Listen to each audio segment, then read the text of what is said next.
All right, welcome back to episode 2 here from S'more RV Gear. I'm Ross. I'm Steph. And today we got a lot of gear in. As you saw at the opening of this video, we had a lot of delivery guys and girls showing up to the house. And this is what we got. A lot of gear, no camper. No camper still. We're still on the hunt for the camper. I guess we didn't really explain this in the last one. We're refinancing our house right now. Or did we say that? No. I don't think we did. We're refinancing the house, and the bank decided to lose our paperwork, which means that it's not finished. Nope. And because of that, we haven't been able to pull our credit to purchase the RV that's sitting right down the street. So we're banking on this week, finishing up that paperwork and seeing if... I didn't even realize I was saying a joke. A pun.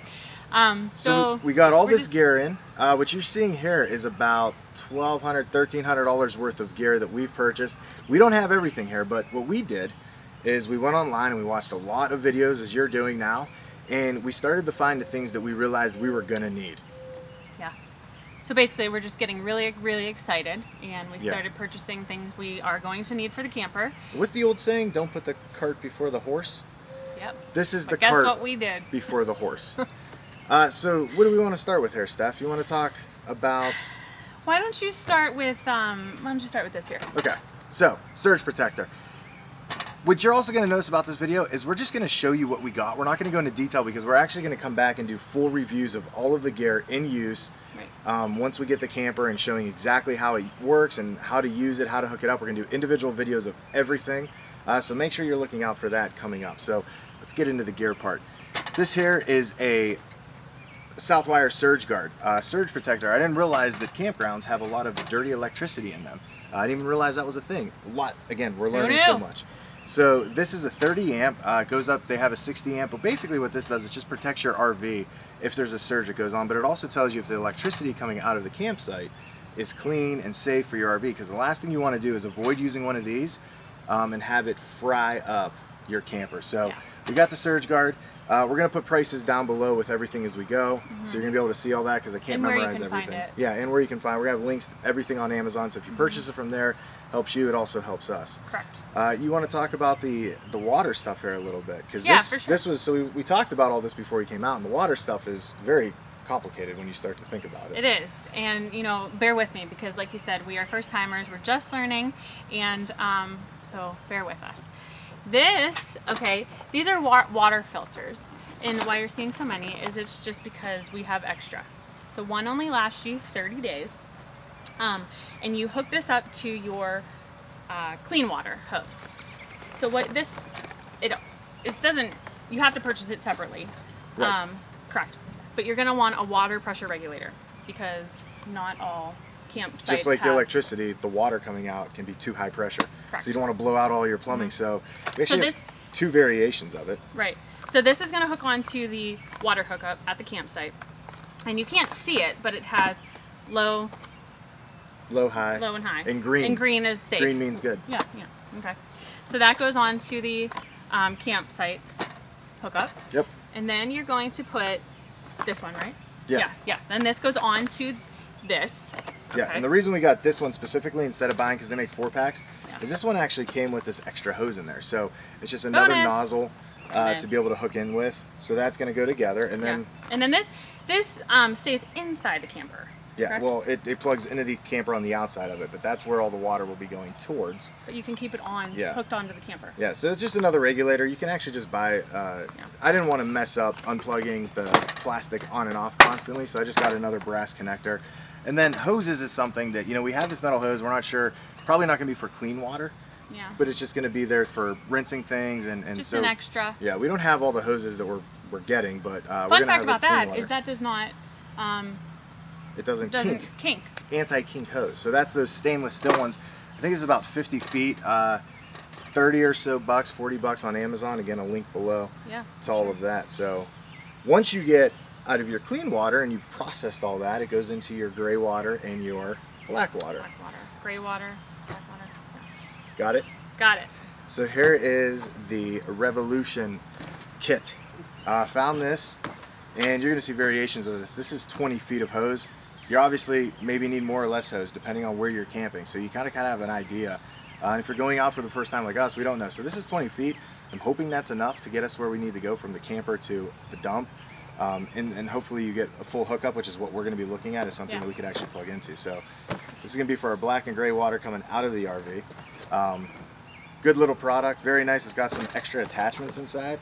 It also has caps too, so as you're putting all this junky stuff around your camper, that's something that we don't have in front of us, are bins, right? Right. So we're gonna organize. You put all your black water in one bin, gray water in one bin, clean water in one bin. Yeah, you want to keep those separate, but the reason we didn't buy bins is we don't know the exact dimensions of the openings in the base of the camper for storage, so we're kind of waiting until we know that to finish that. Yes. Sidewinder. Sidewinder. So this helps with your black water hose. Yep. Helps to surface it onto the ground. Yeah. We don't know, when you're hooking up, you're not sure exactly if it's going to be level or not, so something like this helps to create a little decline into where it's all dumping out to. So it's good to have. It also keeps your hose off the ground, so that's also something you don't want to, these hoses break down over time, but this is just going to help at least protect this. And if you were to say where you're keeping all that out while you're camping, it just helps keep it exposed from the ground, which is important. Yeah. While we're talking about that, campers need their own kind of toilet paper. Did you know? Did you know? I did not. Yeah. So we don't want to clog. So we got easy dissolving, but also to help with the dissolving, we bought the Bio-Paks. Bio-Paks. Yes. And just when you get ready to go camp, you're going to want to put some water in your black tank and drop one of these in. Depends how big your tank is as to how many you put in. These are good for 40 gallons. So if you have a bigger tank, you're going to put more. But every time you're going out, you're going to want to throw one of those in. Anytime you flush your tank, you want to put another one in. Yes. So little keys there. How about I go into the trailer hitch stuff? Unbelievable. You're jumping past this? Well, yeah, we'll talk. We'll come back to tiring. All right. Sorry. So excited. Easy lift. So the sway bar control. I did a lot of reading about my truck because obviously my truck is not going to be able to pull out a 1500 Ram. So I have access to another vehicle, but the size of the trailer being 36 feet, having to pull all that weight behind it, one thing I'm concerned about, just safety-wise, is the sway of that, the weight of the trailer, having a hitch that can hold that weight on the back. So I went ahead and I purchased this. This is a 1,000-pound easy lift hitch sway bar control. It all comes together. I'm actually missing a few parts here, not missing that they didn't get delivered. It's just the box was so big and heavy, I only wanted to carry this stuff out. But for the reviews, all the pieces will be there for Yes. Yeah, you'll see me put this together, hook it up, hook the trailer on it, and go. So that is something that we are definitely planning on doing. Right.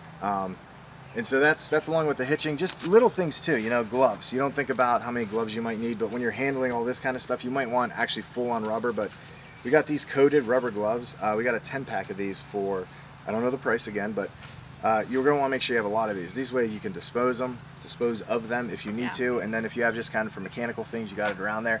And that's the same with like a lug wrench like this. So making sure you have enough lugs. You okay? Yeah. She's very worried about this being outdoor stuff. This has 4 different size lug nuts on it, so just having one of these handy, along with other tools too. I'm missing all the other tools I'm going to bring, but just your standard stuff that you're going to need to repair, a leaky faucet with, or some staple gun type stuff if something starts to fall down. So just having extra tools around is key. I don't have any of that here, just because it's part of my tools right now, but that's something to keep in mind. So yeah, for sure. Let's go on to the tire stuff now, and the chocking and the leveling. Okay, so leveling. If you park your camper on a campsite that is uneven ground, which is probably likely. Absolutely. These help you to level it out. Fast 10 blocks. Yeah, so there's 10 here. Different variations. You can, use 2, 6, whatever you need. Whatever combination. Right. And it's nice is this is actual carrying case, so this thing swivels, and I should have took it off, but this pulls up, and then you can pull these out individually, and then when you're done with them, you just put them back on here, case it up, and lock it down. So it's actually nice too, because it's still all concealed in here, so you don't have these flying around all over the camper. Yeah, that is nice. I like that. I'm an organizer, and I like that. So that's helping for leveling processing. And then we got our chocks. Chocks. I just found out there's so many different variations of chocks. These ones go the X-Chock. The X-Chock. They go in between each tire. Yes. So that's going to help you with your leveling. It's going to help you with stabilizing the vehicle a little more. And these things are really nice because these swivel. They go up and down? Yep, so your tire will fit in there. And then there's a wrench here that you just clip on, and it actually clamps them together and exposes them out to lock onto the tire. So 2 of those. Obviously we have 2 sets of tires on each side. those chocks. Just you know chocks. I don't know chocks, the name. They're okay. just rubber. They're really nice hard rubber chocks. Yep, you'll put them right underneath the tire Yeah. as soon as you back up. Yeah, so it's just Or to in kinda, front, depending what, Yep. what is needed. just to keep the trailer from traveling off when you get out and unhook everything. So it's just there for another safety precaution, and that leads you And to. same with this one. Yep. This here. I think these are by Anderson, but these are also levelers. Yeah, this one you back the tire onto. Yes. So you will back Back your up. tire onto it And then put this here to wedge it secure the underneath. tire. Yep. and then Oh, your tire sits on top. So again, this helps with leveling. Yes. Um, So these are all going to keep your camper nice and steady. Yes. If any windy nights, storms, anything like that. Yeah, it helps a lot, and not from experience we're speaking, but from reading. Again, Facebook, huge resource for us. YouTube videos, YouTube. huge resource. There's people that have Yeah. done it before you. So that's literally why we bought all this stuff, is we saw the people that came before us. Now, the thing I wasn't even thinking about, but of course my wife was, I get excited. I want to decorate. we're decorating. So this is your part here. So this that keeps falling over, this is our mattress. It's our comforter on top, yeah. Mattress comforter. Yeah. Yeah, if you've seen an RV and you've touched the bed, you know that they're not very comfortable. So this is almost like a feather top. And actually, for the bed. our friend told us to get one Yeah, of these. so that should be the one thing you look at buying Yeah, instead so of that maybe all was- the other stuff. Well, and then, you know, of course, you need sheets. And I was thinking of the little girls that we have, and I made it fun for them. So And I a got little boy. these. Well, yeah, but he can't sleep in the bunk bed yet. He's 6 months old. Anywho, so I got these fun design So- woodsy-like sheets. So that's everything we have here. What are we missing? We're missing a couple hoses. We're missing our bins. I'm sure we're missing a lot, I'm but sure we're these are missing just a a lot. few Yeah. things that we we don't got have a coffee excited maker and- out here. We don't have mugs. Yeah. So this is to get you They'll be started. coming. These are just ideas. It's just showing you the gear that we bought up front. Again, it's not a huge investment, but it's something that's going to last you. I don't see any reason why anything here besides the replaceable stuff, or some of the things that might break down, but this other stuff can be used essentially forever with your camper. I don't see these things breaking down over time, as long as you're Sure. taking care of it. So if you like this video, if you're watching on Facebook, make sure you like our page, subscribe to our page. If you're on YouTube, make sure you subscribe to the YouTube page. If you have a comment or a question, or you think that this is dumb or the greatest thing you've ever seen, leave that comment below. We're always looking for comments to get back to you. But the next hopeful episode Fingers crossed that we have our RV. is going to be an RV episode and showing the Forest River 32 BHDS coming home. Salem brand. And looking at all that, yes. So excited for all this. Again, we want to thank you for watching, and Look for some more fun ahead. we'll see you next time.